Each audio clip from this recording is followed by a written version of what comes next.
Bom, então, pessoal, essa charge aí, ela mostra um aluno tipicamente parnasiano, né? Brincando aí, né? No sentido mais simplista, né? Mas a cortina azul é para ser uma metáfora, né? Ela poderia, a gente não sabe, enfim. Mas ela quer dizer ou alegria, ou depressão, ou homossexualismo, ou verrugas vaginais, é um coisa meio absurdo. E o cara, o aluno, quer que cortina azul signifique cortina azul, ou seja, ele quer uma linguagem denotativa, clara, né, explicativa. E o poema trazia um sentido mais simbólico de cortina azul, certo? Então, por mais que muita gente, né, fique dizendo, mas eu gosto do sentido mais místico, transcendental. É raro, tá, pessoal? Eu sei que é bonito na teoria, mas muita gente não quer encontrar o sentido mais místico, né? Gosta das coisas mais claras, né? Mais simples, né? Não se dá muito bem com coisas muito complexas, não gosta, né? Quando complexifica, parece que dói um pouco a cabeça, tá? Então a gente às vezes tem que fazer um esforço, né, para tentar gostar dos mais difíceis, porque geralmente caminhos mais difíceis, né? Claro, em certa medida, evidentemente, mas levam a prazeres maior, né? E a poesia é assim também. Certo? Vamos falar então de Brasil, gente, né? Então, no plano político brasileiro, né, a gente vai, a partir da década de 80, 90, né, viver a chamada República Velha, né? Com muitas revoltas populares, né? A gente vai ter, com a proclamação da República, né, um choque muito forte, né, na nossa cultura, onde várias revoluções por vários cantos do país vão acontecer. Revolta da Armada, revolta do Constantino, Uh, me faltou o nome agora, pessoal. Guerra de Canudos. Aqui no Rio Grande do Sul, a Federalista, né? Dos Maragatos, dos Chimangos. Revolta da Armada, já falei, da Chibata, né? Enfim, são várias revoltas que vão acontecer justamente por um período de transição que eu vou acabar abordando mais na aula de pré-modernismo, que é quando vai de fato, né? Pré-modernismo começa ali em 1900, tá? Mas, enfim, o Brasil vivia um momento de um certo torcicolo cultural, né? A gente tinha sido uma república, proclamada uma república, mas uma república ainda presa a certos valores arcaicos, né? E do ponto de vista econômico, a gente teve um grande boom no Brasil nesse período, né? Que gerou uma certa estabilidade econômica, né? O boom do café no Rio de Janeiro no século XIX, em São Paulo no início do século XX, e o da borracha lá no Amazonas, né? Isso deu um certo poderio econômico para o Brasil, que fez com que vários governantes, né, o nosso presidente, o presidente que assumiu no seu mandato, os governos e os prefeitos, investissem muito em reformas urbanas no Brasil. Tá? Aqui no Brasil a gente vai viver a chamada Belle Époque tropical, Belle Époque brasileira, né? Mais especificamente no Rio de Janeiro a Belle Époque carioca, onde a gente vai ter várias reformas urbanas buscando aquele afrancesamento ao estilo do Barão de Guzmán. A do Rio de Janeiro é mais famosa, né? A do Pereira Passos, né? O famoso prefeito Pereira Passos, que fez o famoso bota abaixo, né? Ele foi na sua vibe de abrir ruas mais largas, né? Avenidas centrais, né? Que fossem amplas e ligassem vários pontos da cidade. Ele literalmente botou abaixo muitos barracões de pessoas mais pobres que moravam nessas regiões e mandou essas pessoas irem morar nos morros, né? As regiões mais periféricas, né? Quando eu estava ainda na graduação, eu fiz um trabalho sobre as crônicas do Olavo Bilac, né? E o Olavo Bilac no início foi um grande, né, um ardoroso defensor dessas ideias de modernização, de afrancesamento, um poeta parnasiano, né? Tal, tava, vamos modernizar o Brasil, né? Os abençoados martelos da prefeitura. Eu lembro de uma expressão mais ou menos assim e tal. Só que aí, quando ele viu as consequências disso, né, ele viu que a coisa era um pouco mais complexa, né? E aí, até uma das últimas crônicas dele sobre esse assunto é justamente ele se sensibilizando. Então, onde é que essa gente vai morar agora? Né? Será que foi justo, né, tirar essas pessoas das zonas centrais, né, e mandá-las para os morros, né? Era super bom morar no centro para essas pessoas, porque muitos desses negros, essas pessoas pobres, né, que não tinham mão de obra qualificada, trabalhavam no porto ali, né, fazendo carregamento de sacolas, de batatas, etc. Né? E aí eles ficaram de repente muito longe, muitos perderam seus empregos, né, por horários, atrasos, etc.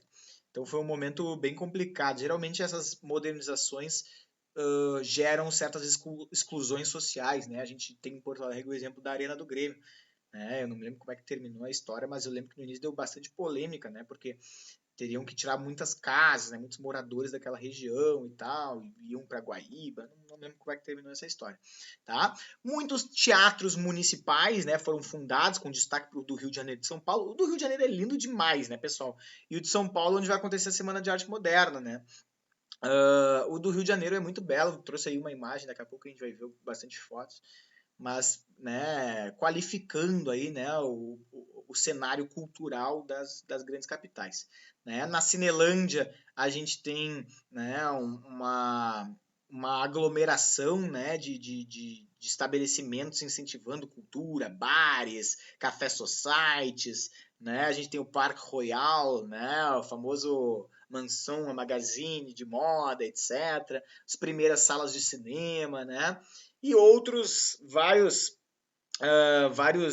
construções aí que são muito importantes para a história da riqueza, né, do Rio de Janeiro. A Confeitaria Colombo, né, quem já foi ao Rio de Janeiro e não foi na Confeitaria Colombo não sabe o que está perdendo. É a grande confeitaria da Belle Époque. Machado de Assis tomava café lá. Depois Getúlio Vargas, né, foi um grande frequentador de lá. E ela existe até hoje. O próprio cardápio dela é o estilo Art Nouveau, né, estilo arte chique, arte nova, arte aristocratizada, né? É nessa época também que é fundado o Copacabana Palace, né? Que eu botei Palace ali, errei, tá? Que também é um grande construção dessa época, né? Que mostrava, né? Que trazia, né, o olhar do estrangeiro para cá. É bom lembrar, eu acabei não botando aí, que nessa época vai ser construído o bondinho do Pão de Açúcar, né? 1904, por aí. Né? Então, muita gente, muitos turistas começam a vir para o Rio de Janeiro para conhecer o Pão de Açúcar, andar de bondinho no Pão de Açúcar, e já aproveitavam para ficar no Copacabana Palace. Né? Então, era um combo perfeito do turismo carioca. Né? E gerou, evidentemente, como quase todos os períodos de grande avanço industrial, gerou também bastante desigualdade social. Tá? Então a gente tem um período de afrancesamento, de aristocratização da cultura brasileira. Ali embaixo, tá, gente, eu botei um link, até eu sei que não vai dar para copiar, mas enfim, quem quiser dar um print aí, vai ser difícil depois de digitar tudo isso. Mas até para mim também, para eu depois ter salvo, que é de um documentário, tá, que uma escola do Rio de Janeiro fez sobre a Belle Époque, tratando de vários pontos da cultura, do avanço da ciência, da medicina, né, das mulheres e tal. Então, um documentário bem legal que eles fizeram, entrevistando professores e tal, achei bem interessante. Tá? Vamos ver algumas fotos aí, pessoal. Olha aí, pessoal. Primeiro bondinho do Pão de Açúcar, na época que se escrevia açúcar com 2 S e não C cedilha. Olha ali embaixo, pessoal. Caminho aéreo Pão de Açúcar, da açúcar, né? Que máximo essa foto, né, gente? Uma nitidez muito interessante, achei na internet aí, tá? Aí, quando foi inaugurado o Copacabana Palace, praticamente sozinho, pessoal, olha o que era o calçadão da praia.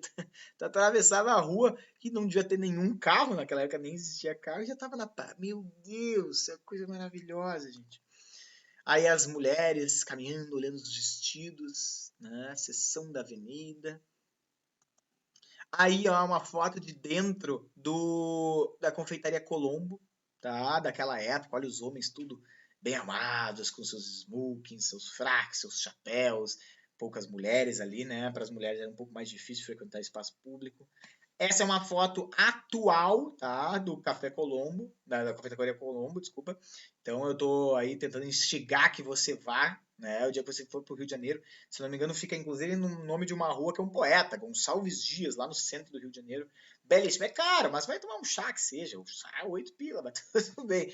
Deve estar mais, até acho que era 8 pila na última vez que eu fui, 2014, 2015. Tá? Aí o Parque Royal, bem no centro, ali ó, com fotografia acadêmica, né? Vários pontos. Olha, bombando, pessoal. Em época de Covid, isso aí é um terror. Tá, obviamente, né? Não tinha o Covid. Não sei também, né? Não sei se daqui a pouco essa foto não é de 1918, 19, aí gripe espanhola, o pessoal não tá obedecendo as ordens aí da Organização Mundial de Saúde, mas tudo bem, tá? Aí a famosa Rua do Ouvidor, tá, gente? Uma rua super comercial, que tinha várias lojas, vestidos, livrarias e tal, que era muito popular, assim, né?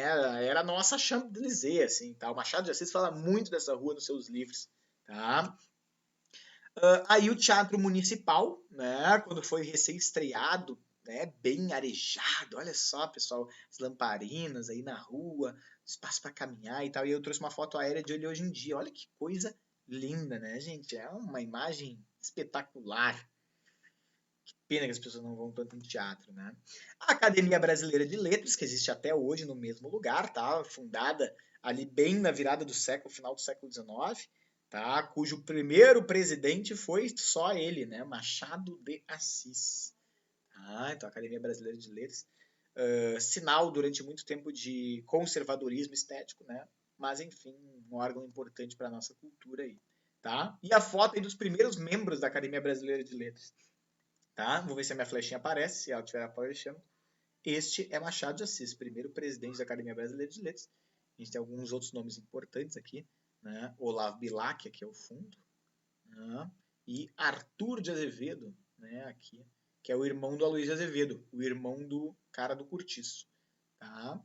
Então, os primeiros membros da Academia Brasileira de Letras aí para vocês conhecerem eles. Certo? No próximo vídeo a gente fala sobre os autores parnasianos, Olavo Bilac, Raimundo Corrêa e Alberto de Oliveira.